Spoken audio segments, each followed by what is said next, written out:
Estamos estudiando la carta a Santiago. Ha sido de mucha bendición para mí en lo personal, porque por supuesto la palabra se estudia, se reflexiona, se aplica también para quien la prepara.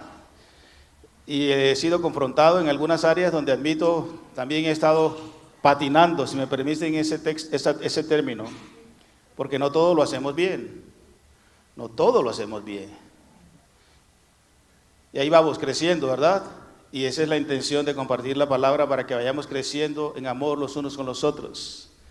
Y hoy vamos a compartir, basados en Santiago capítulo 4, versículos 11 al 17, donde quedamos allí el domingo pasado, sobre la soberbia en el cristiano, el orgullo, la prepotencia, la altivez, que todavía nos es muy común, o en algunas ocasiones, por decirlo así, entre nosotros, ¿verdad?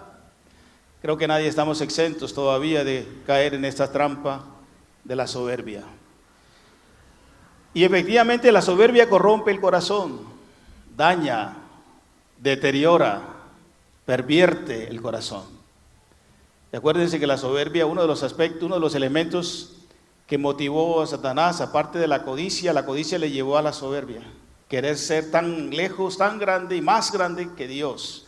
Y corrompió su corazón y por eso Dios no lo permitió y lo echó del cielo. Vamos a leer esa introducción, mírenla allí.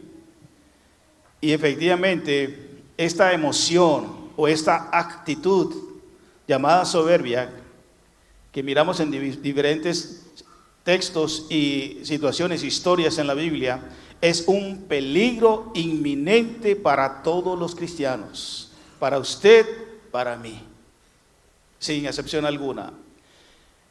Definimos la soberbia como un sentimiento u orgullo, como un sentimiento de valoración o superioridad de uno mismo por encima de los demás, que provoca un trato distante o despectivo hacia ellos.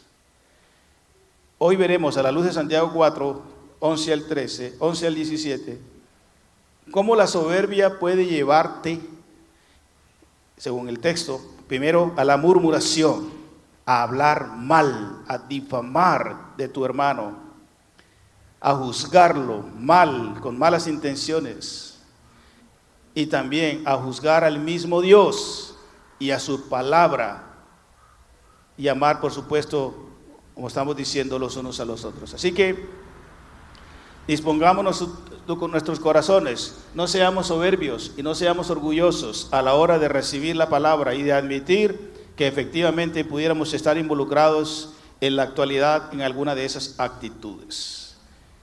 Busquemos, por favor, en Santiago capítulo 4, versículos 11 al 17.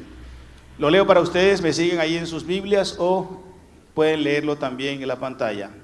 Hermanos, noten que comienza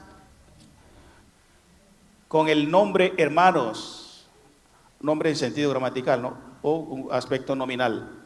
Hermanos, no murmuréis de los hermanos, de los otros hermanos. El que murmura del hermano y juzga a su hermano, murmura de la ley y juzga a la ley. Pero si tú juzgas a la ley, no eres hacedor de la ley, sino juez. Uno solo es el dador de la ley, que puede salvar y perder. Pero tú, ¿quién eres para que juzgues a otro? Vamos ahora, los que decís, hoy y mañana iremos a tal ciudad y estaremos allá un año y traficaremos y ganaremos, cuando no sabéis lo que será mañana. Porque ¿qué es vuestra vida? Ciertamente es neblina, que se aparece por un poco de tiempo y luego se desvanece. En lugar de lo cual deberíais decir, si el Señor quiere, viviremos y haremos esto o aquello.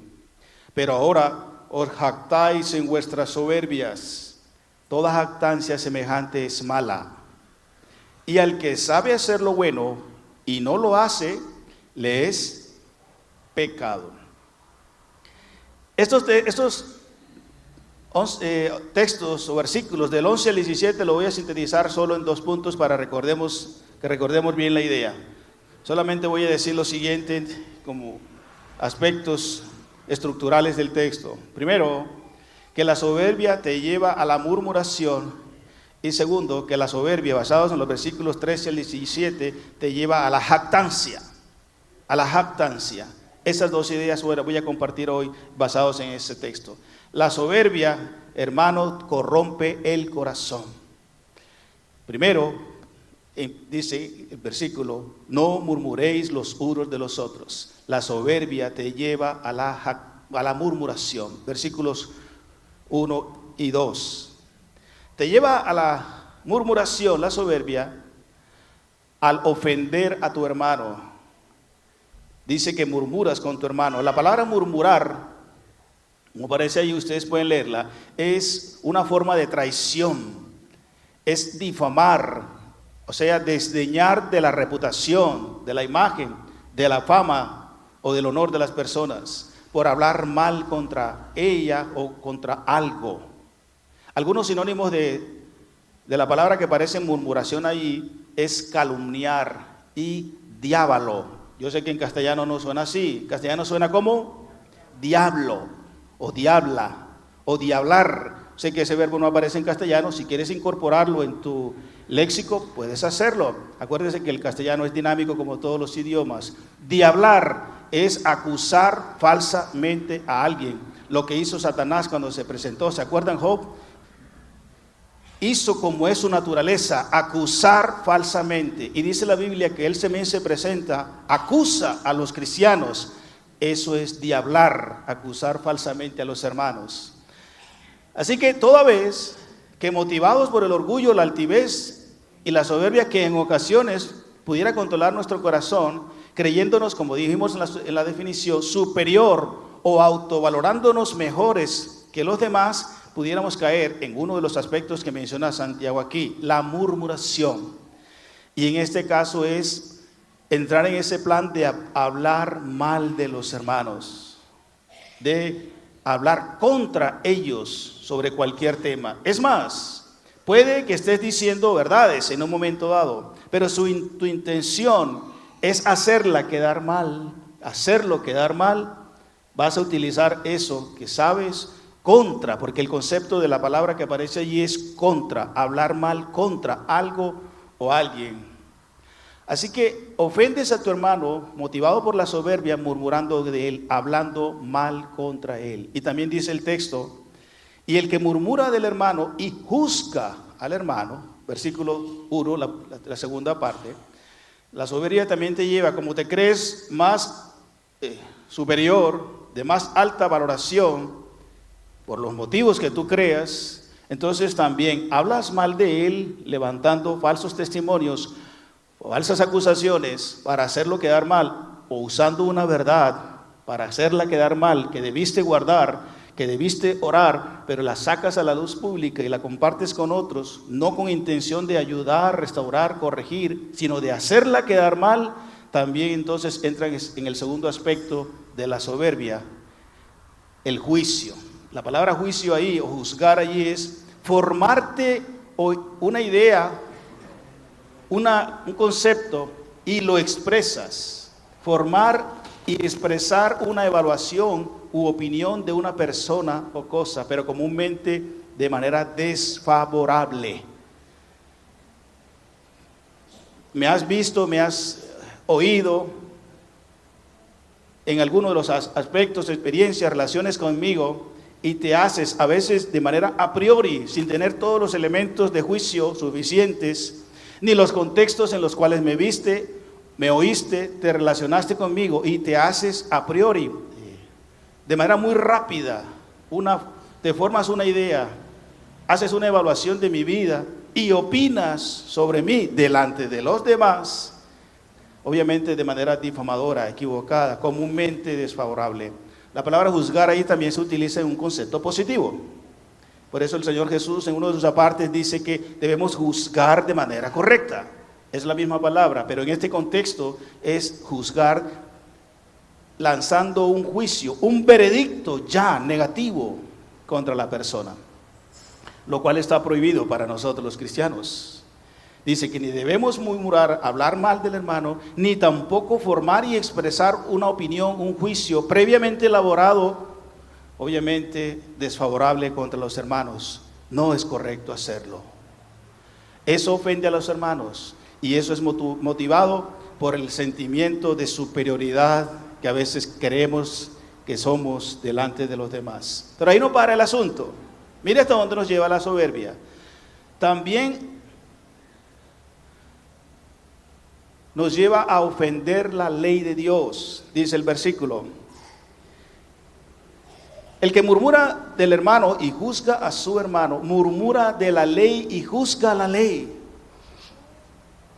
También entonces ofende a la ley. El soberbio ofende al hermano por hablar mal de él, por juzgarlo equivocada e irresponsablemente, asumiendo un papel que no le corresponde sino a Dios, sino también se hace ofensor de la ley, murmurando de la ley, o sea, también hablando mal de la ley. ¿Por qué?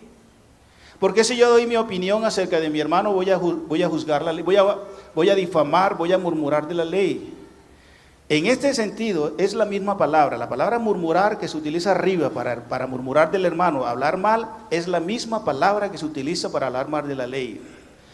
Pero ¿por qué es malo juzgar al hermano y murmurar de él? Y de esa manera me constituyo en ofensor y juez de la ley.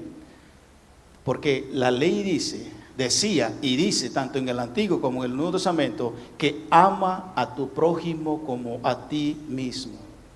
Dice que nadie llame fatuo o necio a su hermano.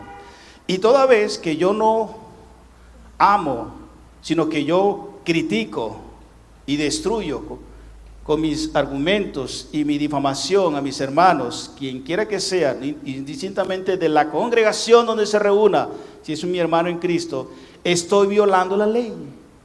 Porque no lo estoy amando, protegiendo, restaurando, sanando, ayudando con un corazón genuino, sino que mi intención, en este caso de la murmuración, es hacerle quedar mal. Hay un hilo muy delgado en eso.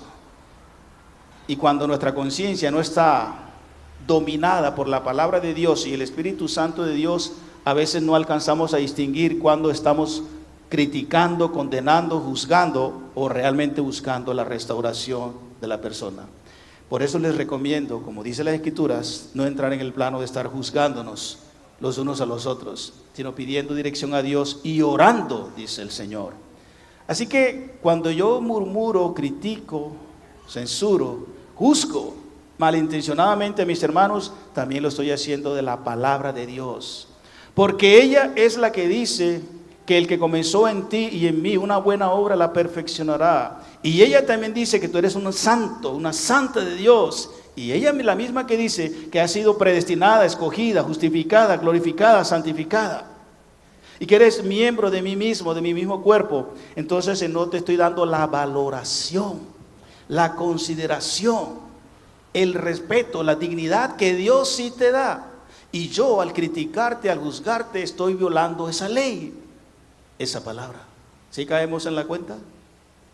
Y a veces, ¿por qué también somos juez de la ley? Porque estamos estableciendo nuestro propio criterio, nuestra propia opinión del hermano, cuando Dios tiene un criterio y una opinión de él o de ella. Y mi responsabilidad y la tuya y la nuestra es ver al hermano como Dios lo ve.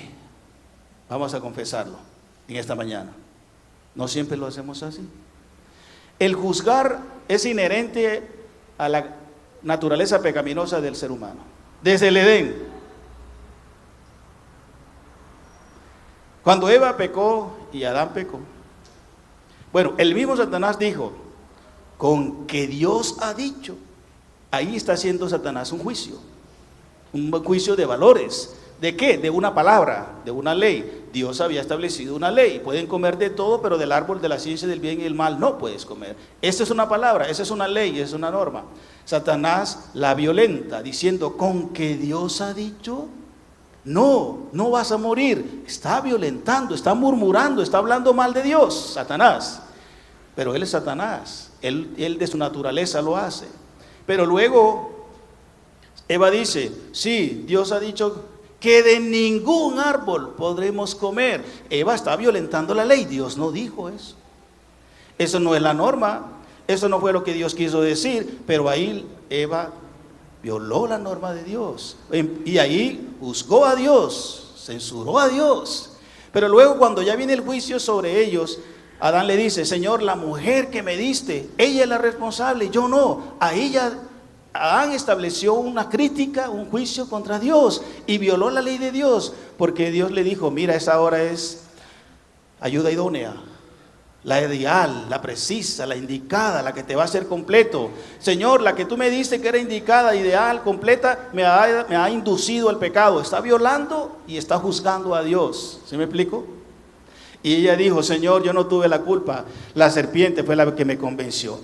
Desde el Edén viene ese modelo de murmurar y de juzgar, o sea, de establecer nuestras propias opiniones y criterios y argumentos sobre alguien y sobre algo. Y hoy día no nos escapamos ante eso. Vamos a admitirlo.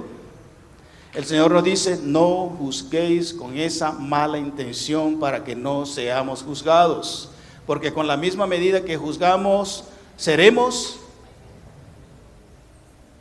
Con la misma vara que damos, seremos disciplinados también. Entonces, cuando yo murmuro, te critico, te censuro, y en mi corazón yo sí sé la intención con que lo hago, y Dios lo sabe, estoy siendo murmurador de Dios, perdón, de la ley. Ahorita vamos con Dios, de la ley, de la palabra, porque la palabra te dice quién eres, y yo tengo que verte como Dios te describe, te califica. Me cuesta, ¿cierto? ¿Te cuesta, cierto? Viendo al hermano cómo anda, y queremos emitir una opinión, queremos emitir un concepto. A veces no tenemos todos los elementos, pero como somos dados a opinar, a dar opiniones y conceptos sobre la moral, la vida cristiana, la familia, la vida conyugal, etcétera, etcétera, entre nosotros, enseguida emitimos un juicio sobre la persona y difamamos de la palabra, de la ley, y juzgamos la palabra, la ley de Dios, no cumpliéndola, sino haciéndolo como nos gusta. Pero también dice el texto de Santiago, el versículo 12, uno solo es el dador de la ley que puede salvar y perder, pero tú, ¿quién eres para que juzgues a otros? No solo ofendemos a Dios, al hermano, ofendemos y juzgamos no violando la ley, sino que también ofendemos a Dios. Claro que ofendemos a Dios porque ahora yo estoy en Cristo, tú estás en Cristo, tú eres uno con Cristo, somos uno en Cristo, somos amados en Cristo, somos valorados, respetados, todas las bendiciones que tenemos en Cristo. Y cuando yo te condeno, te critico, te juzgo, estoy desdeñando de lo que Dios ha hecho y está haciendo en mi vida. Aunque comúnmente no nos pasa eso por la cabeza, yo lo sé, a mí tampoco, a mí también me ha pasado lo mismo. Tranquilo, estamos en igualdad de condiciones, pero encuentro en las Escrituras que cuando yo juzgo a mi hermano, estoy juzgando a Dios. ¿Quién eres tú para condenar y acusar al criado ajeno? Dice el apóstol Pablo en Romanos. Si a Dios le da, discúlpeme el término, le da la gana de mantenerlo en pie, de sostenerlo y de cuidarlo, ¿qué a ti? ¿Te acuerdas? Entonces no nos juzguemos de esa forma, porque al hacerlo así, ofendemos a Dios. Porque estamos haciendo indirectamente, es que a veces la conciencia no nos lleva hasta allá cuando no hay el discernimiento adecuado. Y no nos damos cuenta que cuando desdeñamos y acusamos a los demás, estamos acusando a Dios, porque el encargado de cambiar, transformar, renovar y sostener a la persona es Dios. Entonces Dios está siendo incapaz. ¿Será? Dice que ofendemos a Dios porque uno solo es el dador de la ley. Cuando habla aquí de la ley, no solo se está refiriendo a la ley de Moisés, sino que está hablando genéricamente de las Escrituras hasta el Antiguo Testamento, hasta Malaquías, todo el compendio de la Biblia hasta Malaquías. Todo lo que Dios dice acerca de su pueblo, de sus seguidores. Él dio la ley. Y dice la Escritura que la ley es buena, santa y justa. ¿Cierto? Lo hemos leído y estudiado el año pasado cuando estudiamos Romanos. Y si la ley lo dice acerca de que no debemos sino amarnos los unos a los otros, entonces Él es el dador de la ley.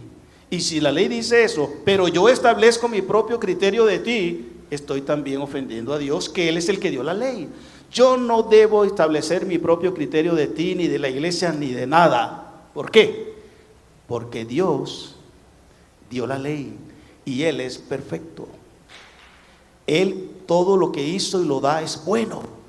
Y cuando yo establezco mi propio criterio y opinión de ti, estoy cambiando lo que Dios dijo y de esa manera le estoy diciendo, te equivocaste, a eso no es lo que es correcto respecto del hermano. Lo que yo estoy diciendo me parece que es mejor, aunque no lo digas con esta boca, en tu conciencia lo estás diciendo. Él es el único, así que no hay otra palabra. La palabra de Él, la de Dios, es santa, eterna, infalible, inerrante y perfecta. Y para yo emitir algún criterio de ti, tengo que basarme en ella. Y si ella me dice que te ame, que te perdone, que te tolere, que no te critique, que no hable mal de ti, yo debo hacerlo. Porque cuando no lo hago, estoy violentando la ley de Dios y estoy pecando contra Dios. Dice que Él es el único Salvador. Él te salvó, Él me salvó, así como somos. No importa cuántas faltas tengamos, cuántos errores sigamos cometiendo una vez que somos cristianos. Claro que nos amonestamos, claro que nos reprendemos, claro que nos animamos. Claro, eso es muy distinto. Él es el Salvador suyo y mío. Yo no tengo por qué decirte que tú vas al infierno o que tú eres un perdido. No, porque Él es el solo Salvador, dice la cita. Interesante el término que va a mencionar ahorita, dice Santiago también. Así como uno solo es el Salvador, versículo 12, uno es el dador de la ley. Esa palabra solo también se aplica. Uno es el que puede salvar y uno es el que puede perder. El término perder allí es destruir, por eso lo puso por destruir. O perecer, hacer perecer. O sea, que el Padre Celestial es el único que puede salvar, por eso yo no puedo condenar.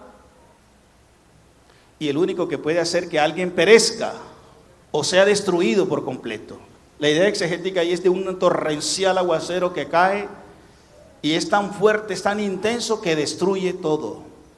Es la palabra que se utiliza allí para hablar de destructor, de hacer que perezca totalmente algo o muera totalmente algo. Claro, Él es el que puede salvar a quien quiere, por muy mala y malo que sea, pero Él también es el que decide quién destruye o quién perece o quién muere de tal manera que no tenga ninguna posibilidad de salvarse.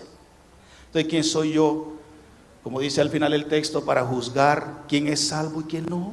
Para omitir un juicio de valor diciendo quién es un cristiano y quién no es. Tal vez por sus frutos yo pudiera deducirlo, pero corro el riesgo de juzgar equivocadamente.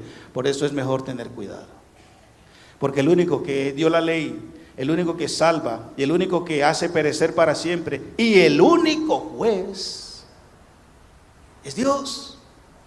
Él es el único que discierne, que decide, que tiene los elementos de juicio suficientes. Él es el que me creó, Él sabe cuál es el derrotero de mi vida. Vamos a ver ahorita un texto bien interesante. Y que al final de mi vida sabe cómo voy a terminar y voy a terminar bien. ¿Cuántos lo creen? ¿Cuántos creen que van a terminar bien? Dice la Biblia. Yo tengo que verte como Dios te ve y Él nos ve al final bien. Porque el que comenzó en vosotros la buena obra, yo tengo que tomar esa palabra, no mi opinión de lo que estoy viéndote ahora. Porque si estoy viéndote ahora, caramba, aquí mire, por ejemplo, no, mejor no voy a decir nada, porque caigo en eso. Entonces yo tengo que verte, sí es cierto, el hermano, ¿cómo que dice Alberto? Chompiras. No está bien con la esposa, en su trabajo, es un irresponsable. Y no sigo diciendo porque de pronto alguno va a pensar que es con él. Pero el hermano Chompiras tiene la promesa de que el Padre lo va a llevar a ser como Jesús.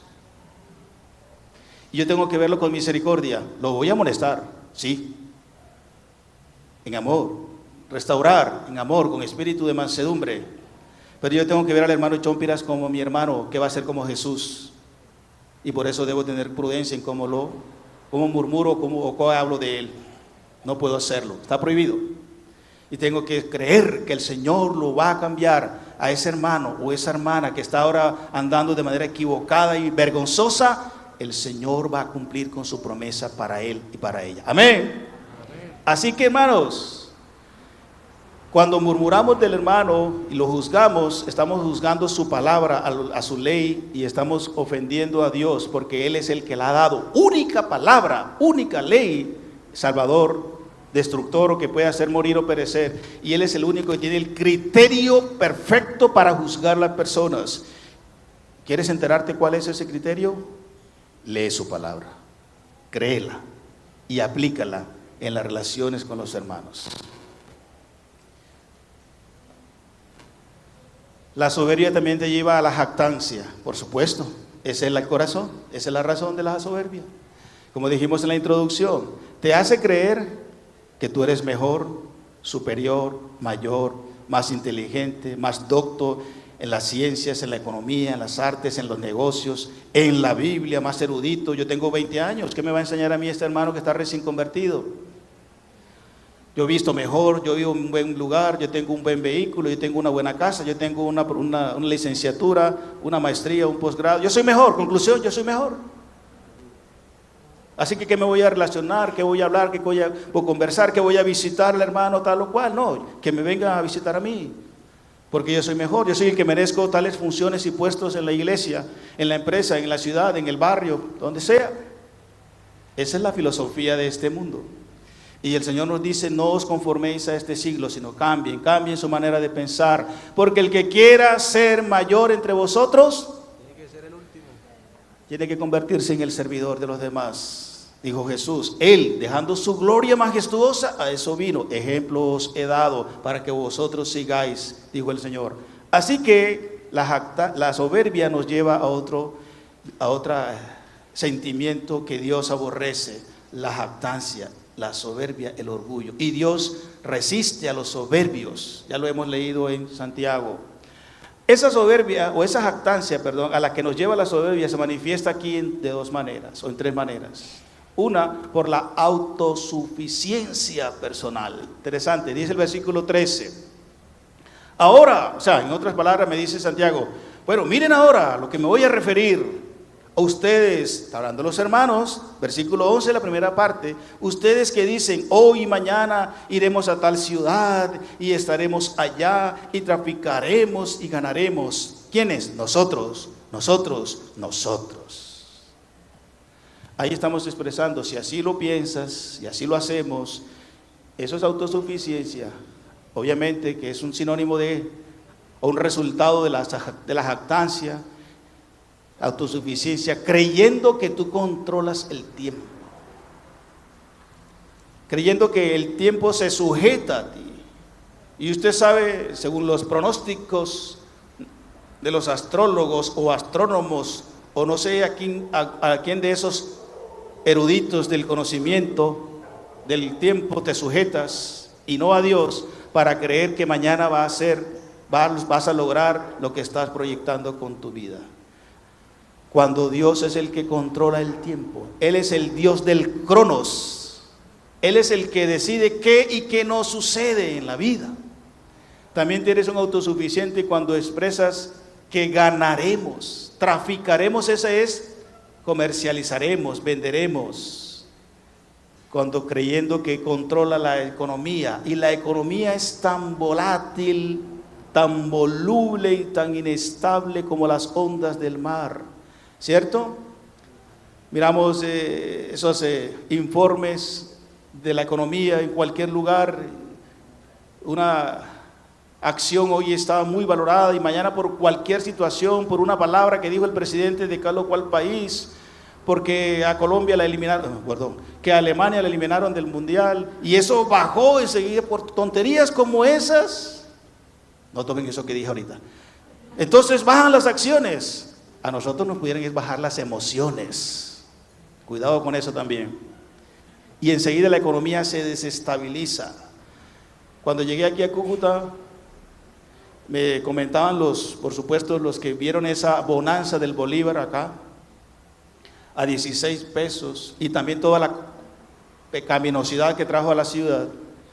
Muchos que tenían muy buenos negocios, prósperos por esa transacción comercial con Venezuela, de repente hubo un bajón estrepitoso del bolívar y muchos hasta llegaron a suicidarse. Ustedes conocen bien la historia, los que son nativos de la ciudad. Porque la economía es así, mis queridos hermanos. Estos autosuficientes cristianos, jactanciosos y orgullosos, que han corrompido su corazón creyendo que también controlan la economía. Dice aquí Santiago, ¿no? Esos que se creen que mañana iremos y traficaremos y ganaremos. Cuando dice el versículo 14, cuando no sabéis qué será de mañana, qué es vuestra vida. Y la compara como la neblina, ¿cierto? Entre las 4 o 5 de la mañana, ¿cierto? Calor del sol suave pega sobre la humedad y sale un vapor de neblina. Pero luego sigue el sol abrasador y esa neblina se disipa y se acabó la neblina. Esa es la metáfora que utiliza para decirte a ti y a mí. Hoy puedes tener vida, salud, vigor, juventud, belleza femenina o masculina, abundancia de dinero, buenos puestos, reconocimientos sociales, pero he visto a muchos caer de narices sin nada, porque depositaron su confianza, su popularidad, fama, reconocimiento y sentido propio de la personalidad en eso, en la economía. Así que, hermanos, la soberbia te lleva a la jactancia. Expresada tu autosuficiencia en que crees que controlas el tiempo, que controlas la economía y en controlas la vida. Hay unas citas ahí que ustedes pueden revisar que creo que son muy pertinentes para el propósito. La soberbia también te lleva a la jactancia por la independencia personal. No, yo ya no necesito de Dios. Él me fue útil cuando estuve en ciertas circunstancias, lo requerí y Él me respondió, y hasta pedí oración en la iglesia, hasta oré, hasta ayuné, hasta prometí ofrenda y lo traje. Mire, ese ventilador que está ahí es producto de cuando yo estaba en esa época de crisis. Ese es un ejemplo, hermanos, tranquilos, ese ventilador no lo di yo. Ese es un ejemplo nada más. Y los hermanos entonces pensamos que ya no necesito de Dios, ni de los hermanos, y ya no lo vemos. Mire, pronto son los que no están aquí al frente, ya se independizaron. Despreciando la voluntad de Dios, versículo 15. En lugar de lo cual deberían decir, si el Señor quiere, viviremos y haremos esto o aquello. No como lo anterior, iremos, nosotros iremos, porque somos inteligentes, somos capaces, somos sabios, tenemos plata, conocemos, tenemos relaciones, iremos y traficaremos y ganaremos. Santiago dice, cálmate, espera, desprecias la voluntad de Dios, no dice si Él quiere, porque Él es el que tiene el control de la economía, de la vida, de todo. Cuando lo haces así, desprecias la voluntad de Dios. Cuando quieres ser independiente, autosuficiente, desprecias la voluntad de Dios, que es buena, agradable y perfecta. Cuando desprecias la voluntad de Dios porque quieres ir donde tú quieras, quieres vivir donde tú quieres vivir, y de igual manera desprecias la voluntad de Dios porque quieres hacer lo que a ti se te da la gana y no consultas ni te sometes a Dios, quien es en últimas el que decide con tu vida. La suerte se echa en el regazo, mas de Jehová es la decisión de ella. Vamos a leer Hechos 17, una cita que quiero que repasemos con respecto a este punto. Hechos. El apóstol Pablo, llegando a Atenas, a la cuna de la filosofía griega, que se jactaban y se enorgullecían de que eran los sabiondos de la época, y ese concepto nos ha llegado hasta nuestros días. Toda Latinoamérica y gran parte del mundo influida por la filosofía, la ciencia, el pensamiento griego. El apóstol Pablo, queriéndole llevar la verdadera sabiduría de Dios, llega a Atenas. Lo llevan al Areópago para que a ver qué trae este palabrero, decían ellos. Y el versículo 23 del capítulo 17 al respecto dice así: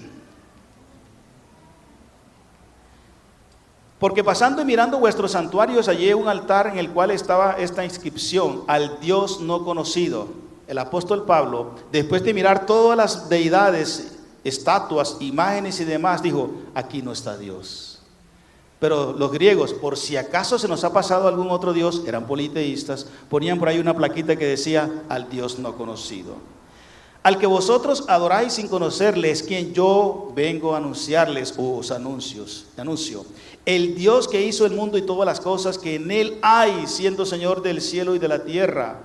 No habita en templos hechos por manos humanas, ni es honrado por manos de hombres, como si necesitase de algo, pues él es quien da a todos, ¿qué? Vida y aliento. ¿Y qué? Todas las cosas. Mira lo que dice el versículo 26. Y de una sangre, ¿quién? Adán, un solo ser que él creó, ha hecho todo el linaje de los hombres. ¿Para qué? Para que habiten sobre la faz de la tierra. ¿Y qué más dice? Les ha prefijado el orden de los tiempos y los límites de su habitación. El Señor, que hizo todo, de un solo hombre hizo todo lo que vemos aquí, todos los miles de millones que han poblado esta tierra. Él es el que nos da o nos quita. Él es el que establece dónde vivirás, en qué época, en qué era, en qué tiempo del mundo va a nacer tal o cual persona. Él estableció todo eso. Y Él también estableció fronteras de nuestra habitación. Él dice dónde viviremos y qué quiere que hagamos. En tu libro estaban escritas todas las cosas que sucederían en mi vida, dijo David. Aún desde el vientre de tu mami, el Señor tenía control del proceso de formación tuyo. Ni un aspecto, dice David, te fue oculto. Todo lo dirigiste adecuadamente para la persona que ahora soy. Hermanos, por favor, no caigamos en esa trampa de la soberbia, porque corrompe tu corazón.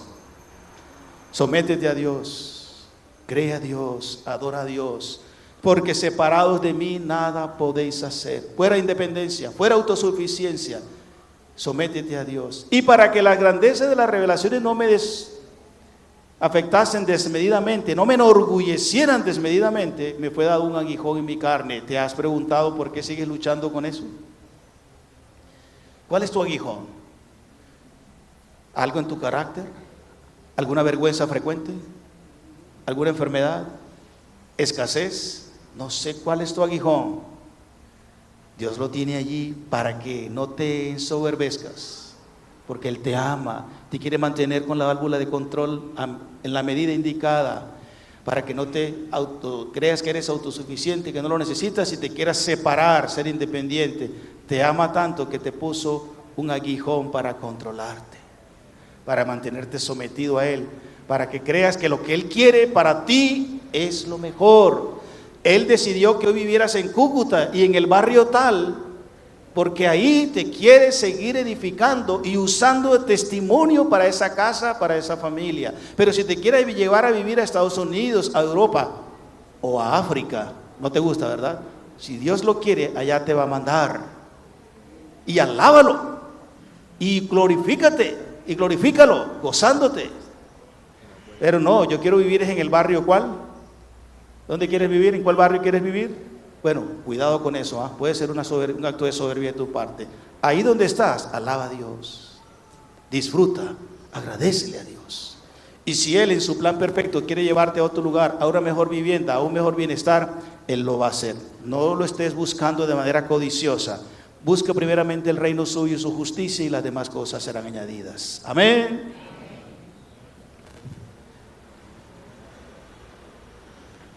La soberbia te lleva a la jactancia o a la independencia personal, exaltando tu gloria humana. Versículo 16. Pero ahora os jactáis en vuestras soberbias, y toda jactancia semejante es mala. Entonces te exaltas en tu gloria personal. Esto que soy lo he logrado porque me ha costado, con esfuerzo, con mucho sacrificio. Sí, es verdad, y gloria a Dios por eso. Entonces, esto me lo merezco, soy yo. No tengo que darle gracias a nadie, ni a mis padres, ni a mis hermanos, a nadie. Lo que soy, lo que tengo, ha sido por esfuerzo, por sacrificio, me preparé, estudié. Cuidado, cuidado. Para la gloria mía os he creado. Si algo eres ahora, si algo tienes ahora, y si quiere Dios te va a dar más, es por su gracia, por su soberana voluntad para tu vida. No pierdas esa perspectiva jamás. Esta gloria es vanidosa. Esa gloria humana que exalta al hombre sin tomar en cuenta a su creador, te va a llevar a la destrucción de tu alma. Mire, te va a llevar a corromper tu corazón. Esa gloria, dice Santiago, es mala, no viene de Dios. Ya lo vimos hace unos días, esa sabiduría no viene de Dios, es terrenal, animal y diabólica. La soberbia te lleva a la jactancia, generándote independencia personal, y de esa manera también confirmas tu necedad, o la necedad del hermano quien así piensa y actúa. Versículo 17. Y al que sabe hacer lo bueno y no lo hace, le es pecado. El soberbio es necio. El soberbio es insensato, dice la Biblia. Dice Proverbios en muchos de sus textos. No admite recomendaciones, sugerencias, propuestas, reconvenciones, enseñanzas, propuestas. No. Cree que como él es y hace, así estoy bien. Y por eso te hace independiente, autónomo, insuficiente, soberbia. De esa manera confirmas tu necedad humana, como ya estamos hablando. Porque dice el texto, porque usted sabe hacer lo bueno. Yo sé que para muchos aquí esto que estoy diciendo no es nuevo. Ese conocimiento ya lo tenemos. Pero ¿por qué seguimos siendo soberbios? Por insensatos, por rebeldes, por necedad de parte nuestra. Porque sabemos hacer lo bueno. ¿Y qué es hacer lo bueno en este caso? No ser soberbios, no ser jactanciosos, no ser autosuficientes ni independientes, sino interdependientes, vertical y horizontalmente. Y decides hacer lo malo, el que sabe hacer lo bueno y no lo hace, se le califica como pecado. ¿Cuántas cosas has sabido que es lo correcto hacer, pero no era tu gusto hacer, no era de tu agrado hacer? Creías humillarte al hacer eso, el pedir perdón, el dejar la persona con la cual no estabas incurriendo en faltas delante de Dios, el negocio chueco que estabas haciendo que no debiste hacerlo, pero te representaba un dinero considerable y decías, para solucionar todos mis problemas económicos, pero el Señor te dice, no lo hagas, es ilícito, es mentira, es falso, viola la ley. Señor, pero esta vez y nada más. Sabes hacer lo bueno y no lo haces, es pecado. No hay negocio alguno con Dios, ya Él lo dijo. Eso es necedad. Eso es independencia, porque actúas autónomamente sin obedecer a Dios. Y por lo tanto eso es jactancia. Enorgulleces de lo que has hecho y de lo que haces. Concluimos por lo tanto diciendo lo siguiente. La soberbia u orgullo te hace mucho daño, sí, mi hermano. Te corrompe el corazón, haciéndote creer que eres superior o autoridad para murmurar y juzgar a tus hermanos y a la misma palabra de Dios. Por esta actitud te conviertes en un crítico y juez del mismo Dios. Claro, porque Él fue quien hizo a tu hermano a su imagen y semejanza. Y toda vez que yo lo critico, estoy juzgando a Dios que lo hizo a su imagen y semejanza. Él es el único Señor, juez y soberano. Así que humillémonos mejor todos delante de Él, para que crezcamos en amor los unos a los otros. Amén. Pónganse de pie, por favor. En ti he encontrado esperanza eterna. En tu presencia por siempre